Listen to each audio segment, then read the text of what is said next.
Se você está se preparando para o Enem, para os vestibulares ou para alguma prova de Olimpíadas, você sabe que você está entrando numa competição, né? Competição é o exemplo de um dos tipos de relações ecológicas que a gente vai falar nessa aula. Quer entender um pouquinho melhor? Vem comigo que é depois da vinheta.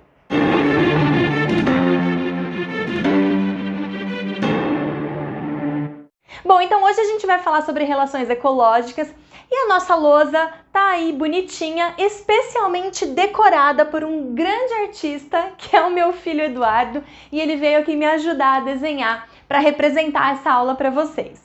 Bom, em primeiro lugar, eu preciso que você entenda qual é o conceito das relações ecológicas. E eu defini assim para você, ó. São relações estabelecidas entre os seres vivos numa comunidade. Ou seja, como os seres vivos de uma comunidade interagem entre si. Essa comunidade, lembrando, né, é a representação de um grupamento de seres vivos de espécies diferentes que convivem num determinado local formando um ecossistema. Esses seres vivos, eles podem se relacionar com outros de uma mesma espécie ou então com outros de espécies diferentes. Isso é muito comum.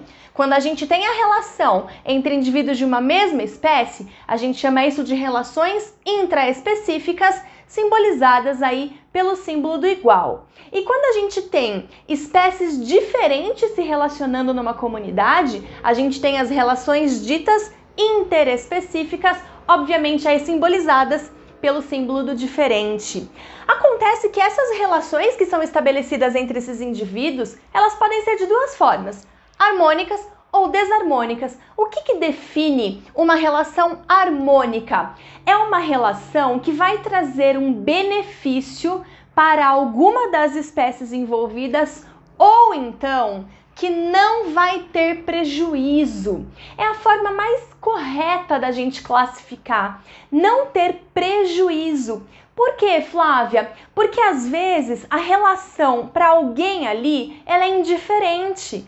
Se ela é indiferente, ou seja, se ela não está causando nenhum prejuízo, ela também é uma relação harmônica. E o que é então uma relação desarmônica? É o oposto. É aquela relação que vai trazer prejuízo para pelo menos uma das espécies envolvidas. Por mais que a outra espécie se beneficie dessa relação, ela continua sendo uma relação desarmônica porque a outra teve prejuízo.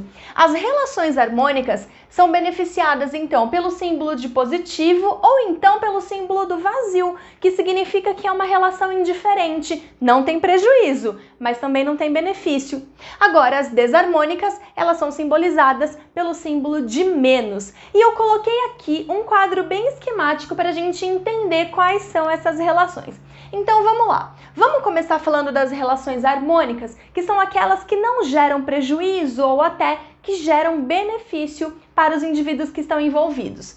Nós temos as relações harmônicas que acontecem entre indivíduos de espécies iguais, da mesma espécie. Então são relações harmônicas intraespecíficas.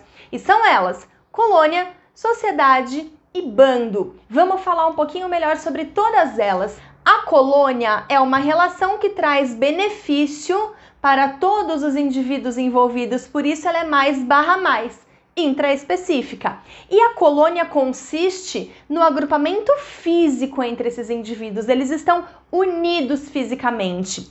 As colônias, elas podem ser isomorfas, lembrando que o prefixo iso significa igual. Ou seja, os indivíduos que compõem uma colônia isomorfa, eles são iguais no seu formato e na sua função. E, por exemplo, nós temos colônias de bactérias, Streptococcus, Staphylococcus, nós temos corais, que nada mais são do que colônias de pólipos, e nós temos também algumas espécies de esponjas que formam colônias.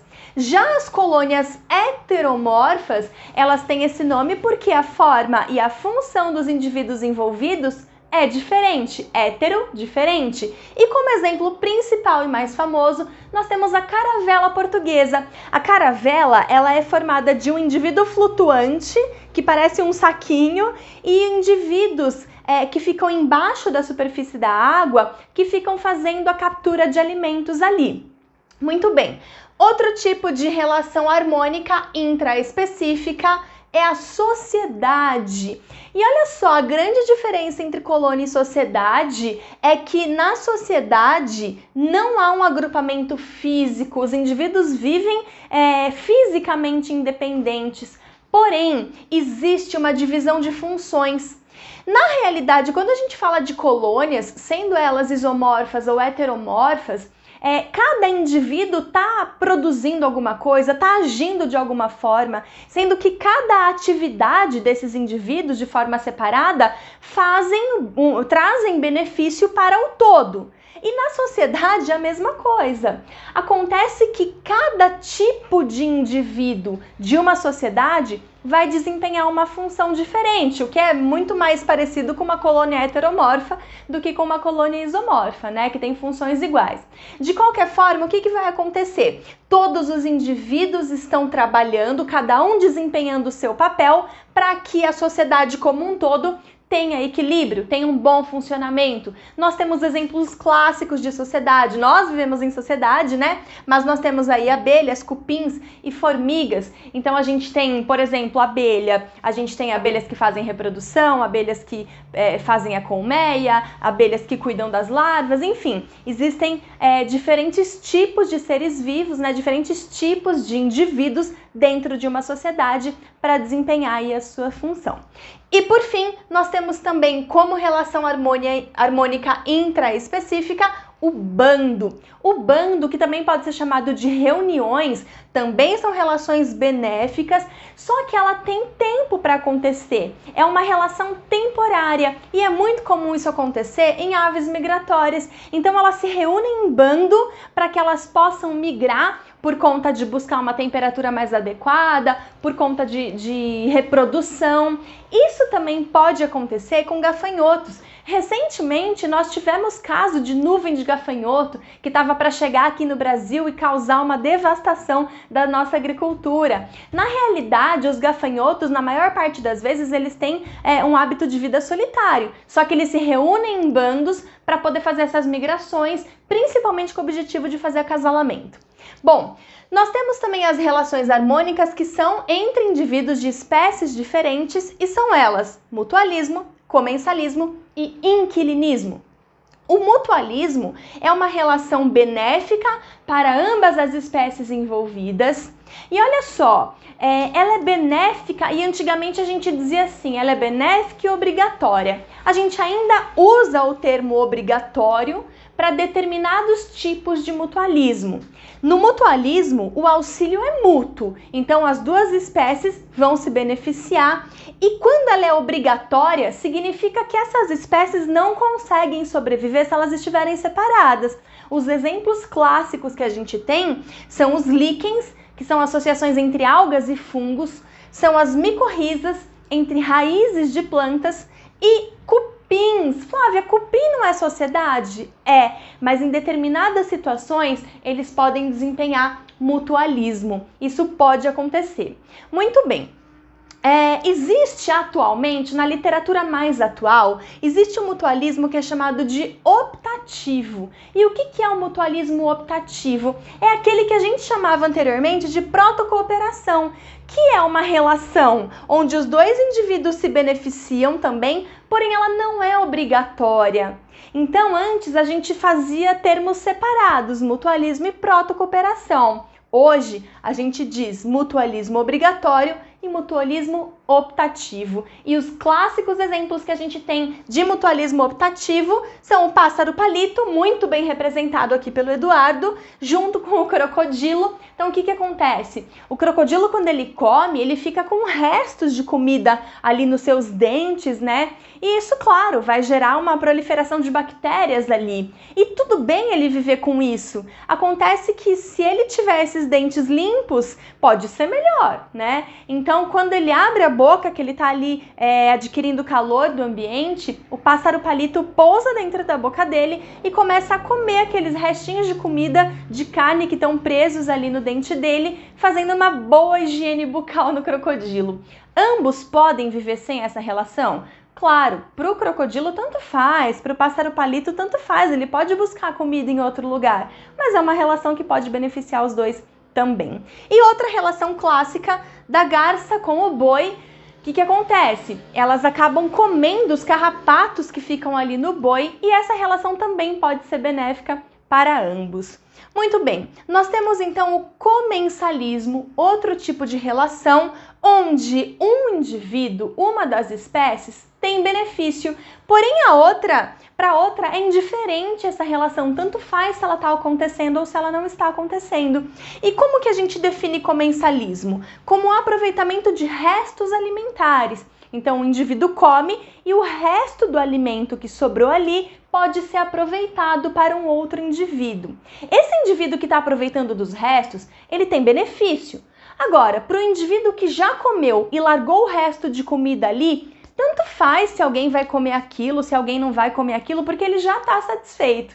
Isso acontece com formigas. Então, formigas vivem pegando restinho de alimento do chão e levando para o seu formigueiro. Entre o tubarão e a rêmora, que é um dos exemplos mais clássicos que tem. Então, a rêmora, ela fica aí embaixo do tubarão e conforme ele vai comendo, estilhaçando a comida, os restinhos que caem vão sendo aproveitados pelas rêmoras.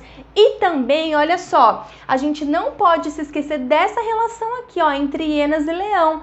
Flávia, mas não é uma relação de predação? Pode ser. Gente, as relações, elas podem acontecer vários tipos, né, de relações entre determinados indivíduos, ok? Mas como que a gente coloca hienas e leão aqui como uma relação de comensalismo? Depois que o leão come, a hiena vai lá e come a carcaça. Ela, inclusive, tem dentes muito fortes que são capazes de quebrar os ossos para poder aproveitar todo o animal e pegar todo aquele tutano dentro dos ossos, ok? Muito bem. Por fim, o inquilinismo, que é um outro tipo de relação harmônica interespecífica, onde o indivíduo se beneficia, mas para outra espécie a relação é indiferente. No inquilinismo, gente, ele tem esse nome porque o indivíduo ele é realmente inquilino do outro, ou seja, ele vive sobre o outro, em cima, na estrutura do outro, ok? E os grandes exemplos são as samambaias, as bromélias e as orquídeas. É muito importante a gente lembrar aqui que na relação de inquilinismo, esses inquilinos, ou seja, os caras que vivem em cima de outros, não prejudicam. Então, se eu tenho uma árvore com uma orquídea presa num dos troncos, a árvore não está nem ligando que a orquídea está ali, mas para a orquídea está sendo muito bom, porque ela está aproveitando para ficar mais alta e conseguir absorver a luz com eficiência. Muito bem, agora a gente vai passar para as relações desarmônicas, ou seja, aquelas que vão trazer prejuízo para pelo menos uma das espécies envolvidas. Então vamos lá. As relações desarmônicas intraespecíficas são aquelas que acontecem entre indivíduos da mesma espécie. E nós temos como exemplo canibalismo e competição. No canibalismo, uma espécie come a outra, um indivíduo come o outro da mesma espécie. Para o indivíduo que está comendo, a relação é benéfica, mas para o que está sendo comido, ela é uma relação prejudicial, obviamente. E isso vai acontecer com alguns exemplos também clássicos, como a viúva negra e o louva-a-Deus. Mas, Flávia, que horror, um come o outro. Na realidade, se a gente for pensar somente de forma biológica, é algo muito positivo. Por quê? A fêmea, quando ela tá ali, depois que ela copula, ela precisa desenvolver os seus ovos. Isso significa que ela precisa de uma demanda muito alta de energia. Se ela tivesse que sair caçando alimento para conseguir essa energia, o saldo energético dela talvez não fosse suficiente. Comer o macho, como acontece com a viúva negra ou o louva-a-Deus que come a cabeça do macho, faz com que ela tenha uma grande reserva de nutrientes, consiga desenvolver os seus ovos e fica lá tranquilona, sem ter que gastar essa energia para buscar mais alimentos.